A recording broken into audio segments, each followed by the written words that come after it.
السلام علیکم۔ زندگی کو آسان بنانا ہے تو لوگوں کی باتوں کو دل سے لگانا چھوڑ دیں، اپنی خوشیوں پر خاص توجہ دیں، خود کو خوش رکھنا سکھائیں، امید رکھیں اللہ تعالیٰ جو بھی کرے گا بہتر سے بہترین کرے گا۔ سب چھوٹ جائے مگر رب سے رابطہ نہیں چھوٹنا چاہیے۔ اگر خود چل کر اس کی طرف نہیں جاؤ گے، وہ غم بھیج کے تمہیں اپنی طرف رجوع کرا لے گا۔ بے شک تم سے زیادہ تمہارا رب تمہاری فکر کرنے والا ہے۔ کوئی بھی دعا قبول ہو یا نہ ہو، ہمیں اس سے بدگمان نہیں ہونا چاہیے، اس کا در نہیں چھوڑنا چاہیے، اس سے مانگتے رہنا چاہیے۔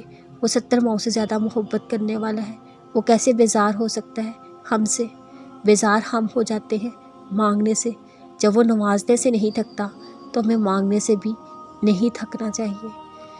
کچھ راز انسان اپنے اللہ کے سوا کسی سے نہیں کہہ سکتا، ایسے راز جو انسان کو اپنے آپ سے نفرت پر مجبور کرتے ہیں، مگر قربان جاؤں اس رب پر جو پھر بھی ساتھ نہیں چھوڑتا۔ تب بس جب وہ اپنے ان گناہوں کو یاد کرتا ہے تو آنکھیں خود ہی نم جاتی ہیں، ایک ندامت کی لہر پورے وجود میں دوڑتی ہے۔ انسان اپنے رب کی عظمت کے خیال سے حیران رہ جاتا ہے۔